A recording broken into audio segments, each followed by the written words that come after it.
Welcome back. Now, more from our utopia. Today, our biologists are teaching these state parks personnel and DWR personnel how to use our mobile decontamination units to decontaminate different types of watercraft. So that includes using 140-degree hot water on all exterior areas of the watercraft and 120-degree water on all interior compartments. So they're learning how to use different types of attachments to flush different types of systems depending on the types of boats that they're going to encounter at their state parks. And we use the hot water because you essentially have to cook the mussels from the outside in. Mussels have two shells and they're able to open and close those shells depending on whether they sense some sort of toxin in the water. Therefore, chemicals aren't very effective at treating mussels because they have to be exposed to them for hours and sometimes days at a time. Hot water, 10 seconds at 140 degrees will kill all mussels.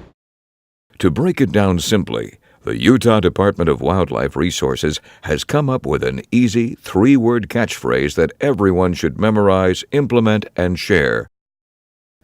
Clean, drain, dry. No matter where a boater is coming from or where they're headed, we ask them to do three simple things. And this will take care of not only quagga mussels, but any aquatic invasive species we're worried about. First thing, upon exit, make sure you clean your boat off, okay? You're not transporting any vegetation, any mud, any debris, anything like that, because all of those things can harbor aquatic invasive species that we can't necessarily always see. Secondly, drain your boat of all the water, okay? Whether it's the outdrive, the lower unit, whether it's ballast tanks, live wells, the bilge area, anything like that. Water is a great medium for aquatic invasive species to be transported in.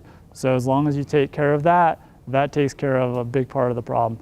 Third, whenever possible, make sure all your equipment, your boat, everything that's been wet completely dries out, okay? Not very many aquatic invasive species can live through being completely dried.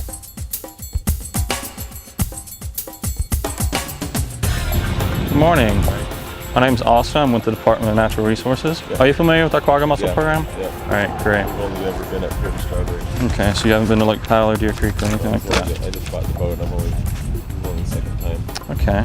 Well, can you sign and date this? Where was the last place it was? Here. Here? Yeah, Okay. a couple weeks ago. All right. Part of Utah's Aquatic Invasive Species Program involves operating a number of checkpoints located around the state. Typically, these are located along strategic highways, pinch points, other locations where we feel like we basically get the most bang for our buck and we can interdict. At a check station, a mandatory inspection station, or an administrative checkpoint, we sometimes have technicians there, sometimes law enforcement officers, basically asking every person pulling a boat, pulling any sort of inflatables or anything that gets wet, to pull over, let us inspect their watercraft, their equipment, make sure they're not transporting any water on board, any quagga mussels, ask them where they've been coming from, where they're going. It's basically a way to enable us to assess the risk that that watercraft poses to introducing any aquatic invasive species anywhere else. Lieutenant Bruce Johnson is on the scene today to ensure that no one with a watercraft skips the Quagga Mussel checkpoint. His mission is more educational than enforcement. For now. All right, we're headed eastbound on 40 from the port of entry.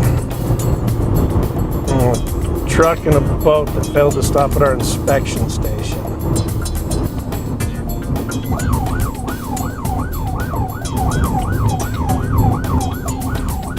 There we go.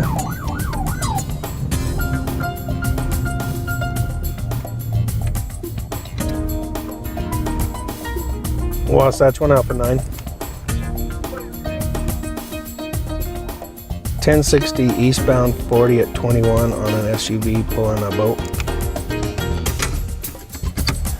Hello, how are you today, sir? Good. State Wildlife Officer. Yeah. Do you know why I pulled you over today? No. You bypassed our mandatory inspection station back here at the port of entry. I didn't know I was supposed to stop there. Okay. Yep, we've got an inspection station here for the last year now. We're going to go ahead and do the inspection here on site. That way you don't have to turn around on the busy highway. Has it been in the water anywhere else? No. No. Okay. So has it been clean and drained and dry during that time? Yes, it has. and it's been in storage since then. Okay. Judging from the responses from those pulled over by Lieutenant Johnson and from the boaters visiting checkpoints, there is a growing understanding from the public regarding the problem. Turns out, everyone seems to want the same thing when it comes to quagga mussels, and it's not just the desire for healthy Utah reservoirs, it's the economy. Your audience should care about us preventing quagga mussels from entering the state of Utah for a number of reasons, but primarily, we have the best investment going, okay? We're spending a couple $1 million a year to tackle something that's saving us potentially up to $30 million per year. You're not gonna get a return on an investment that frequently, that well.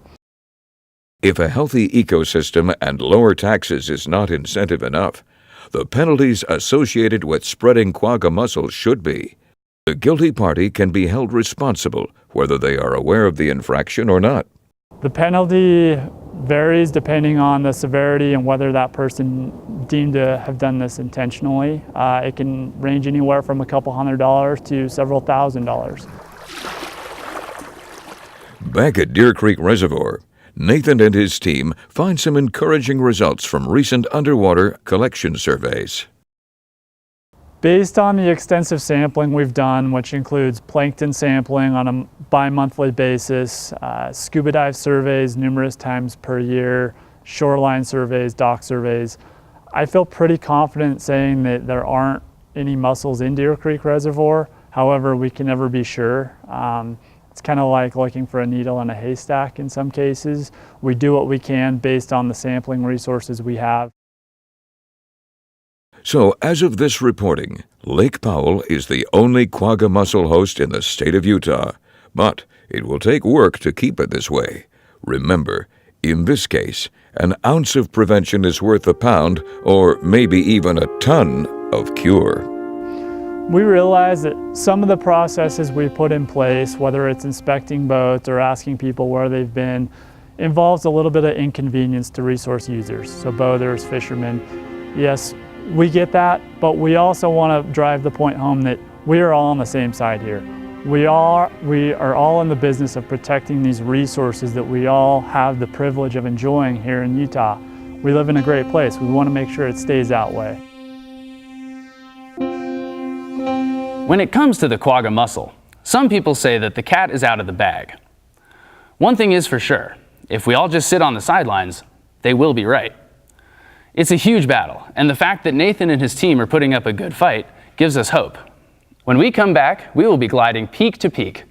So come along as we mountain bike the Wasatch Crest Trail when we return.